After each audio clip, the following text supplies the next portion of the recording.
भारत पाकिस्तान के बीच इस तनाव को देखते हुए हालात दोनों तरफ से ही इस वक्त संजीदा हैं। भारत की पूरी तैयारी है कि इस बार पाकिस्तान को उसकी इस हिमाकत का जवाब देंगे, लेकिन भारत में हर कहीं एक अलग मूड है। जनता के दिल में क्या चल रहा है, भारत के लोगों का गुस्सा तस्वीरों में आप देख रहे होंगे, लेकिन एक बड़ा सर्वे इंडिया न्यूज ने किया है भारत की जनता का मूड पहचानने के लिए। क्या सोच रही है भारत की जनता?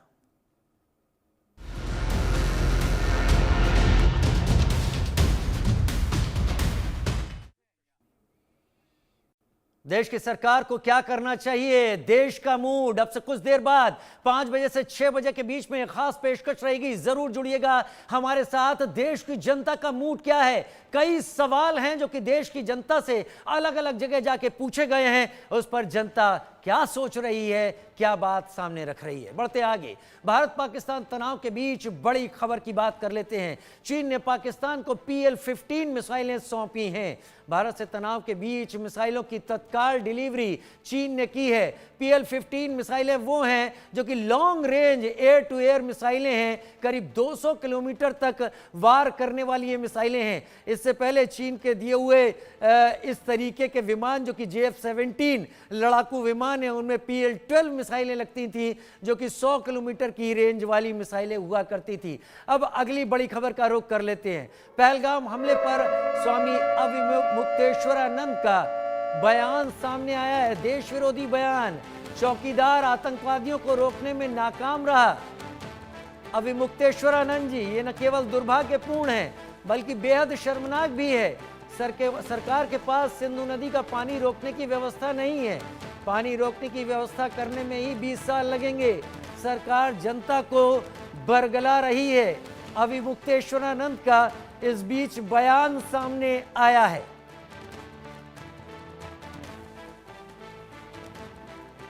बीस साल का वक्त लगेगा भारत को पानी रोकने की व्यवस्था करने में ही। चौकीदार के सामने ही आतंकवादी देश में घुस गए।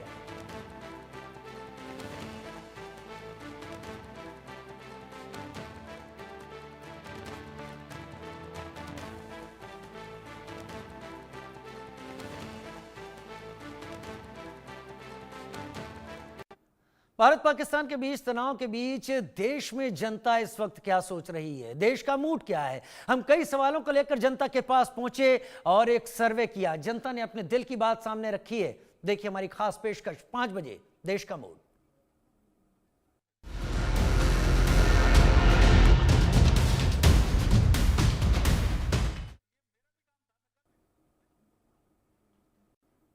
और सरकार जनता को बरगला रही है, ऐसा अविमुक्तेश्वरानंद का बयान सामने आया है। उन्होंने कहा चौकीदार के सामने आतंकवादी देश में घुस गए, पानी को रोकने की व्यवस्था करने में ही 20 साल लग जाएंगे।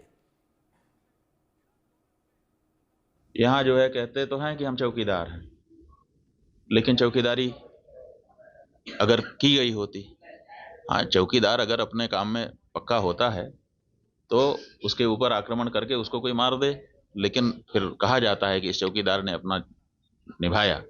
यहाँ तो कुछ पता ही नहीं है, कोई लड़ा ही नहीं उनसे, किसी ने उनको रोकने की कोशिश ही कहीं नहीं की।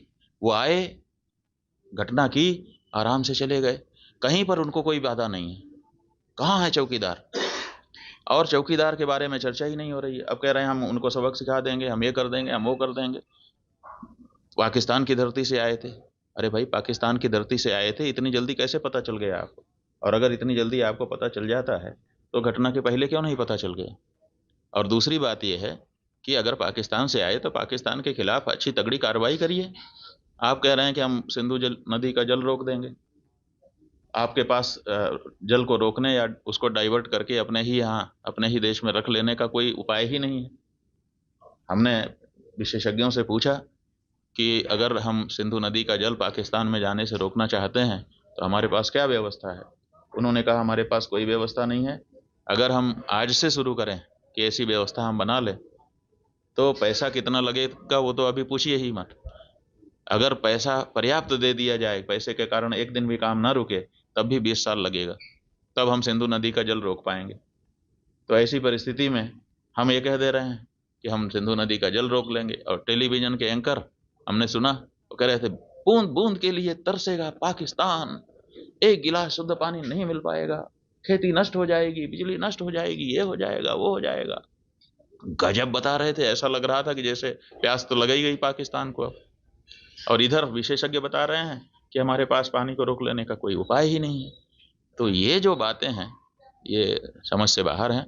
हमारा ये कहना है कि घटना बहुत बड़ी हुई है, इससे बहुत सारी शिक्षा समझ लेने की आवश्यकता है, सबक लेने की आवश्यकता है। और सबसे पहले जिन लोगों से ये चूक हुई है उनको चिन्हित करने की आवश्यकता है और उनको दंडित करने की आवश्यकता है। उसके बाद अगर कोई बाहरी है तो उसके ऊपर भी प्रहार करना चाहिए। अविमुक्तेश्वरानंद जी का ये बयान आपने सुना और उन्होंने खुलकर सरकार को कटघरे में खड़ा किया और सरकार की खिंचाई भी करते हुए दिखाई दिए। उधर पाकिस्तान भी इस वक्त बेहद डरा है क्योंकि वो जानता है कि इस बार बड़ी गलती हुई है। वो ये भी जानता है कि भारत इस बार उसे इस गलती की माफ़ी नहीं देने वाला।